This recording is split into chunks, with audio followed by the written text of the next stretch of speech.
Welcome to The Thriving Entrepreneur, where high performance and business strategy blend almost as perfectly as crepes and Nutella. Grab your headphones and your favorite flavored latte and tune in weekly as we talk about business, personal development, marketing, mindset, and everything in between. And now, your host, high performance coach, business strategist, and chocolate addict, Yasmin Inal. Welcome to another episode of The Thriving Entrepreneur. Thrivers, I am so excited to have Anthony Trucks on today's show. He is an amazing entrepreneur. He became an entrepreneur against his will at 3 years old, the day he was placed into foster care by his mom. He was thrust into an unknown world with no idea how to navigate it correctly. He was lonely, lost, felt worthless, and essentially like he was alone on an island trying to fend for himself. The same first feeling an entrepreneur feels when they venture out onto their own in business, when they enter a world that leaves them feeling like they're alone on an island. And Anthony does so many things. Just if you follow him on Facebook, he has more than 150,000 followers, and he does Facebook Lives daily, which I love watching. And he teaches about, renewing yourself and starting something that you're passionate about. He was a former NFL player, and he brings so much into his business. And I am so excited to have him on the show to share his brilliance with you all. Anthony, thank you so much for being here. No problem. Very welcome. Thank you so much for having me. Absolutely. So I want you to take us all the way back. I mean, you have one of the most powerful stories that I've heard. And I just want you to take us all the way back. Like, how did you, overcome all these struggles that were just kind of thrown your way and be able to come up and do something phenomenal with your life? And take us all the way as far as you want to go. I'll take you as far as you like. I mean, I guess we'll go back to the beginning because we already mentioned it. And the how is always interesting, but I'm still figuring that one out as best I can. All of us are, right? Yeah, it's work in progress. I met a guy yesterday, and somebody somebody asked him one time, like, "Where'd you grow up?" Guy's 90. He says, "Where'd you grow up?" He says, "I'm still growing up, buddy." He's 90. So I guess we're always on a journey, but for me, it started at 3 years old. My very first memory of life was my mom giving me and my three siblings away. And I literally started in a place where my first feelings of life that I can remember are just being completely, totally lost. Feeling like, I don't matter, like I'm unworthy. And I know that for me, when I got to the entrepreneurial world, it felt the same. I was like, oh, this feels similar because it's kind of like, you have all these ideas and dreams and nobody cares about them. Nobody gets them. It's pretty much you against the world, which is how I felt when I was thrust into that world. And then from about 3 to 6 years old, I had to endure like starvation and torture and beatings and some really like weird things from people, and it made me callous and closed off. And eventually, I got put into a home, which would be my home now, my family, and a lot of like years of just craziness, up and down stuff with my adoptive mom, biological mom, and school, and just all these weird, like feeling completely out of whack, which is pretty much how we all feel as entrepreneurs when we get in. Like it's just out of whack. It's all clunky, doesn't feel good. Yeah. And I got adopted at 14, and it was kind of this place where for the first time I was having success in my life. I could go play football because I loved the game of football, and I felt good.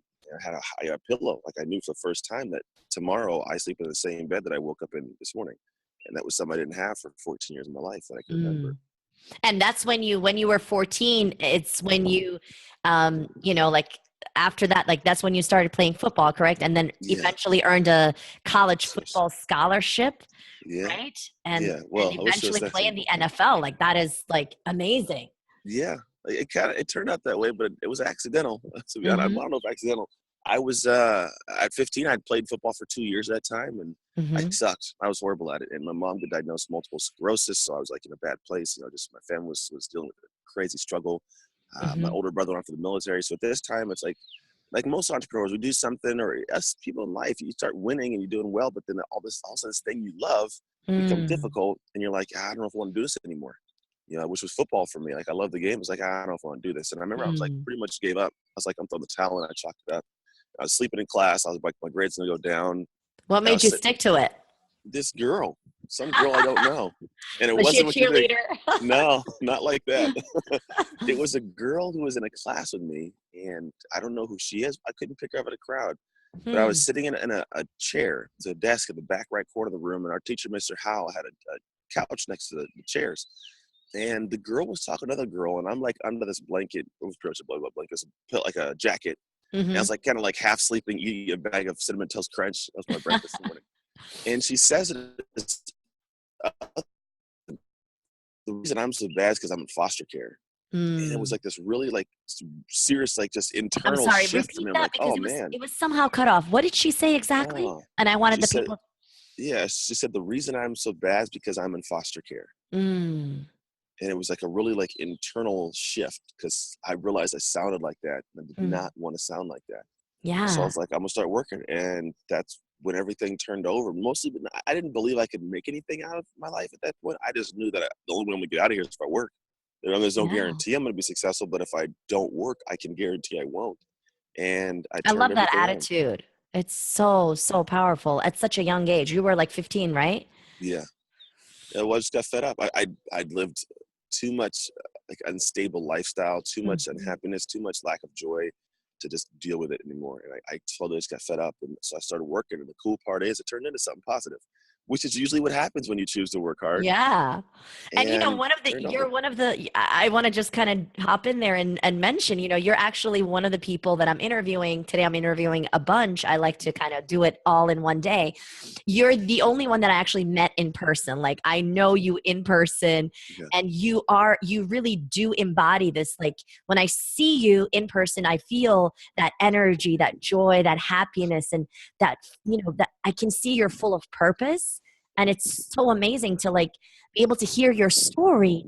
And like if someone said that, I wouldn't have believed it, because I'm like, no, not Anthony. yeah. So it's amazing to see that transformation. I think Thank it's you. just so inspiring. I honor you for that. I appreciate that. Thank you. It's been Absolutely. a long ride. Yeah. So So yeah, I guess. tell us what happened after NFL, because I know it kind of you joined NFL and what? Yeah, so I got the NFL after playing 4 years in college and a lot of ups and downs. And NFL stands for not for long. So you're in, you're out. So I was there for a couple years. I think I got hurt my third year, Oh my went goodness. home, opened a gym. The gym ran for about 6 years, and it was Hmm. my first, entry into the entrepreneurial world. But I opened in '08, which is the worst economy we've seen in a long time. That's I had great. to navigate a crazy world to figure out pretty much how to be successful in business. So I went from understanding how to deal with employees and good morning. I had to figure out how to deal with employees. I had to figure out how to do marketing and management and get new clients and sales and just everything you can imagine. And it was a brick and mortar too. It wasn't an online business, Mm. but it taught me so much. And I started to find out why I'm here. Like the fitness stuff I did was great, but Hmm. I was built to do more than teach someone to lose 15 pounds and run a fast 40. And it all Mm. came to head actually almost 2 years ago. I was sitting in a Brennan Burchard event, sitting at Experts Academy, and I had no idea that this world where you can help people existed. I mean, Wow. This I was hadn't read 3 years books. ago? Two, not even two. November will Oh be my 2 years. goodness. Yeah, so it's been a fast ride for me, That's and amazing. I got this little inkling of like maybe I could do something, but it really hadn't come to a head. And Mm. it was April 2014, and my mom passed of multiple sclerosis, and it really I'm made so me shift. sorry. Thank you. And it made me like she did a lot just in terms of making me feel like I mattered. And that was a big Yeah, thing, is I didn't think I mattered. I didn't have any love. And so when she gave me just the sense of unconditional love, I was I like, love man, like that. I can do something. And then I realized this time that's what I'm supposed to share. And Mm. so I closed the gym and I ventured out into this world, and I've been navigating it. I would like to say Yay. well so far. So this was So 2014? yeah, 2014. Oh my God, that is amazing. Yeah, Anthony, it was for sure. that's huge. That's huge. I mean, you've done so much within 2 years. Yeah, yeah. Wow. It's been a lot. I had pretty much the stage that I first went to and was watching. I got to speak on a couple of days ago, which I is know. That's what I yeah, was just going to say. I mean, now you're like, you're always there. You're part of the staff. You volunteer at those events. You were on the stage speaking with Brendan Burchard. Like, that's amazing. yeah. I love Thank it. you. I love it. I love it. So, okay, so let me ask you this question, because it's something I love asking each and every single entrepreneur on the show. What does the word thriving mean to you? Yeah, it's good. I think what it means to me is not what it would mean to anybody else. I think it's always relative. Mm-hmm. Because at the end of the day, what's success to me and anything to me is just me, not anybody else. I think thriving Sure. is being at like probably 99% of where Mm. you want to be. Because I don't know if we ever get to 100%. I think that's going to be that philosophical never there. But I think thriving is like playing in that bubble of what you deem to be happy or successful, whatever it may be. Because I think then you're thriving because then you're at that level where you get to give back more so than just consume or grind to get there. Mm. I love that. That's powerful.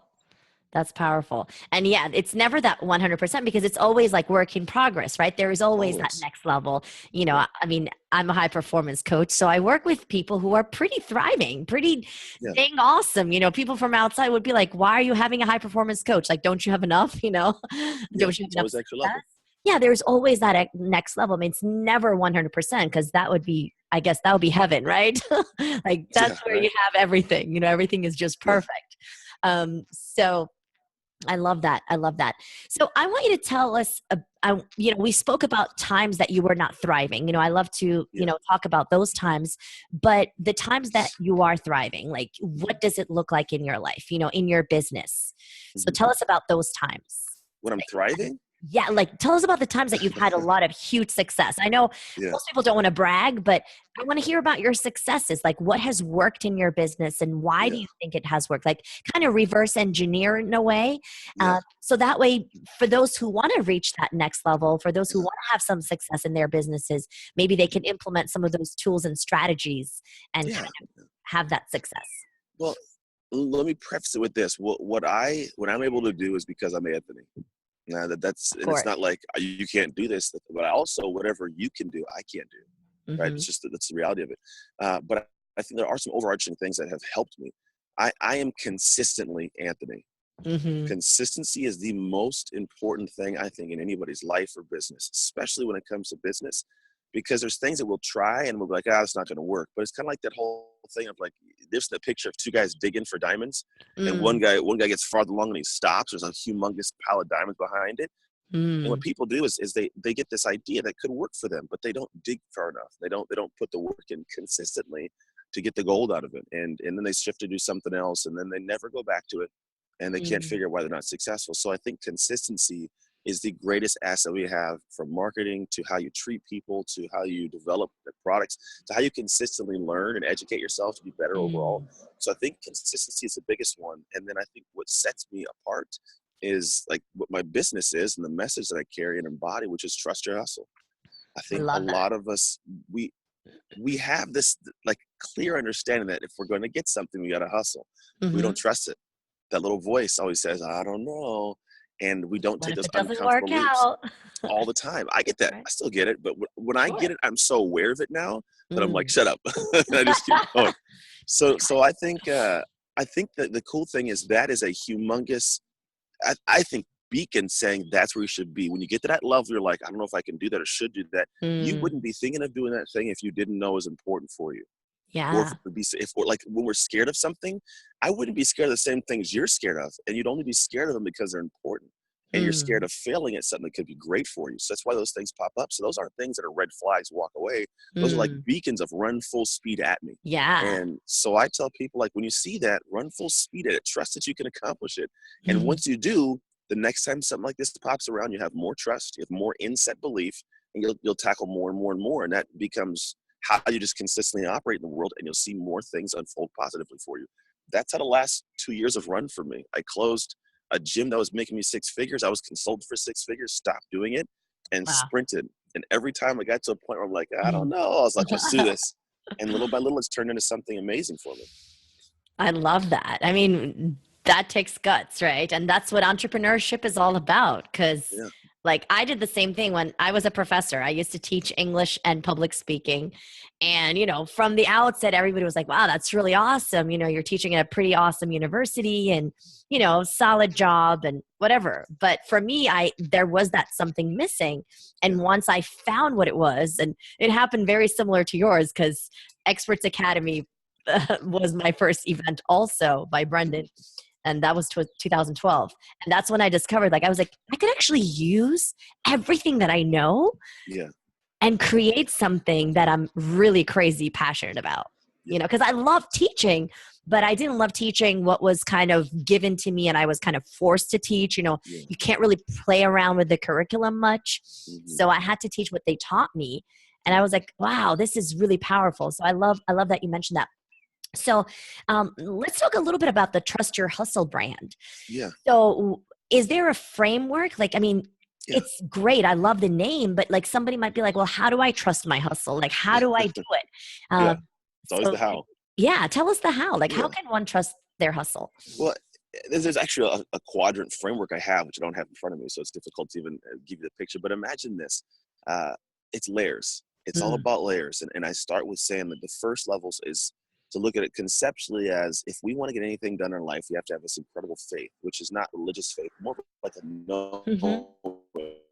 Like, we can't have that without having a belief. If you have a faith in something, it's because you believe in this thing. And so the big thing is we have to said, have belief. because you cut off a little bit, I just want to make sure everyone hears. So you said it's not like religious faith, but it's what kind of faith? If faith is a knowing. It's a knowing. It's a self-knowing. And so from that concept, it's like, well, what underlies this faith is belief. And the belief is this thing of, you know, I believe it to be there. So you can't have one without the other. You can't have faith without a belief. But then people don't believe in themselves. I'm like, what? Why don't, you know, you can say yourself, still don't. So I did research, like what underlies belief? It's trust. If I trust someone, then I'll believe what they tell me. And the problem is most people don't have this internally. So because they lack trust in themselves, they don't believe they can do anything. And trust is not a logical thing. It's an emotion. It's something you That's feel. right. Yeah. And it comes from the actions or inactions of our past. So whether we accomplished something or tried and failed or never took a step in the first place, that is what develops our trust and our abilities. And so for me, I start looking at, okay, well, we've got to get you to have actions in your life or your business that allow you to have little bits of trust that build up to belief, that build to faith. But then people are like, well, how do I get that trust? Well, it's actions. And so what you must do is take action. And then they're like, oh, well, what if I fail? That's okay. It's possible. But here's how I look at it is you have to have a reason for the way you move so that when you run into a problem, not if, inevitably when, you have a big enough reason, and people will call it your why. I call it your lift, what gives you life inside for triumph and drives you. When you your have lift? that. Is that what you said? Your lift? Lift, yeah. It's an acronym. It's life inside for triumph, what elevates your soul. I love that. Oh, thank you. When you have that, you'll then okay, you froze just for a second over there.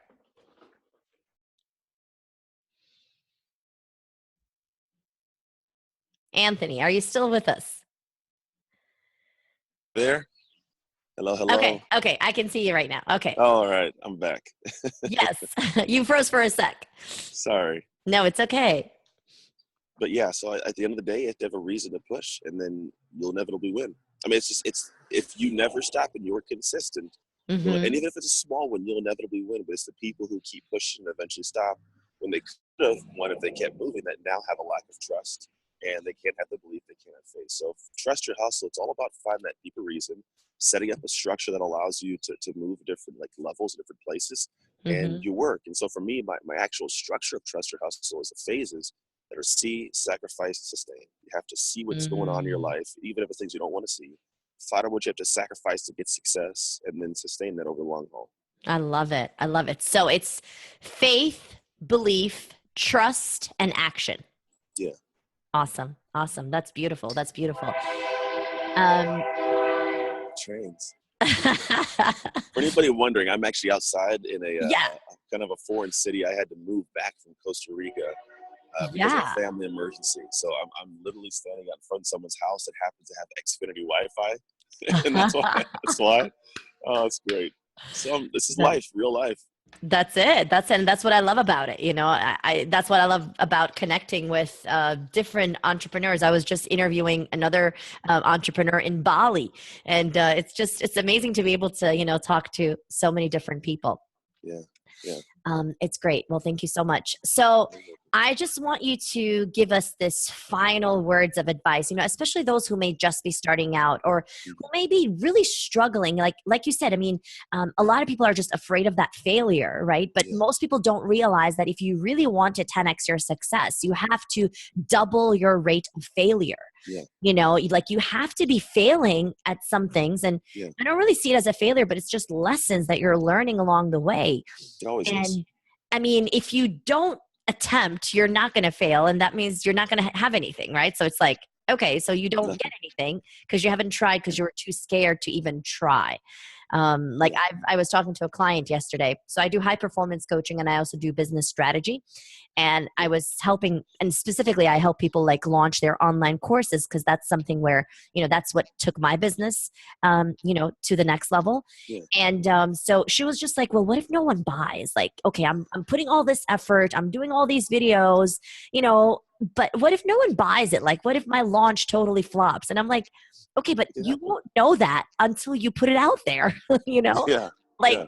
there's just no way of knowing, predicting the future, like, oh, how many people are going to buy? Like, you just got to put it out there. Yeah. And if it doesn't work, then you see what went wrong. Like, what was wrong with the marketing? Like, what can you do next time? And so keep different until you eventually have some trust of like, oh, this actually finally works. Exactly. Because people think like overnight that they're going to have this $1 million launch. And I'm like, that doesn't happen. That'd be nice. That doesn't happen. You have to really, you learn along the way what works, what doesn't, and you have to tweak as you go. Every time. So what would be like your last words of advice, encouragement for those who are just hustling so hard, but they are not going anywhere? Or they think they're not going anywhere. The best, because there's a lot of things that boil down to that feeling you just talked about. And where I start and find everybody seems to have this really weird wall is what I call everyone's greatest obstacle. Literally EGO, the ego. And so for me to look at this thing of our ego is this thing that wants to protect us. So the reason she was asking, what if I fail? It's because her ego didn't want to fail. The reason we don't make that phone call, we want to make that phone call because you want to be successful, but we're scared of what they're going to say to us or, or knock us down or not say yes is because of our ego. The reason we say, oh, I got that figured out, I don't need any help there is because of the ego. And so it's this weird thing internally that we think protects us, but actually hurts us. And the best like progress I've ever had in my life what came after for me when I got rid of the ego and realized I don't know anything and it doesn't matter if I fail because I'll fail and keep moving. Like it's in this thing, it's where I'm not worried about how somebody views me or somebody sees me or whether they like me or not. Like if I like me, I like me and life goes on. Yeah. And so what I would tell people is to step back and see where your ego is flaring up in ways that you might not even notice. And once you can start to kind of manage that a lot better, you'll take leaps. You'll understand, and it may different kind of leaps. So there's financial leaps or security leaps, but when it's comfort level leaps, those will disappear. When you can manage your ego and really have a good perspective of who you are, you can take a lot more leaps, a lot more shots, and not really worry too much about somebody looking at you funny or you failing. And you'll literally start to see all the different things you do as this gift of, I call it like people graduate from the university of failure. Like, you'll get to graduate and be like, oh, I learned this, and this, because it's like a university. And now what happens is you have all the University of tools. Hard Knocks or something, right? People say that. And now you have tools nobody has. I mean, you literally develop tools no one has because they skipped class pretty much. That's amazing. That's just amazing. Yeah. Yeah. One thing we didn't mention, and I know I said this is the last piece of advice, but I think it would be interesting because you're a father, right? You have 3 kids? I have 3 children who are going to get to go to school here in about 5 minutes. Oh my goodness. Okay. So just tell me just in one sentence, like how do you manage to run a successful business with them? There's zero balance. Everybody's always asking how do you balance this stuff, man? There's no balance. This is what I realize is there's things I love to do. And I love it. Everybody has these things they love to do. There's things you have to do. And what I found is if I can't put my full heart into something willingly, it's got to go. I don't believe there's balance. I think I operate at one speed, the way you do everything. The way you do one thing is the way you do everything. So for me, if it doesn't serve me or it's something that's not along like the right lines of what I'm wanting to do with my life, I have already said yes to this business and to my parenting. if it doesn't align, I'm not going to say yes to something else because it's now saying no to something I already said yes to, which is my family and my business. Yeah. And so for me, if it doesn't fit and I can't go full speed, I get rid of it. That way I'm not balancing, trying to say, how can I give half effort here, full effort here? It's just, it doesn't work that way. So That's for me, right. it's literally, I don't have balance. I just have full speed, but I'm going full speed with things that are effortless effort for me because I love doing them. I love that. I love that. Well, thank you so much, Anthony, for sharing your wisdom, for Very just welcome. hopping on here, taking the time. Where can the Thrivers find you? Yeah, easy. Best You can way. go to anthonytrucks.com or facebook.com/AnthonyTrucks. Awesome. Awesome. Thank you so much for your time. Very welcome. And thank you for being here. Thrivers, thank you so much for tuning in to another episode of The Thriving Entrepreneur. Until next time, live on purpose, focus on what truly matters, and keep thriving. Thank you for tuning in. Join our Facebook group by typing The Thriving Entrepreneur in the search box. And connect with Yasmin at yasmininal.com. That's YASEMININAL.com. Till next time, keep thriving.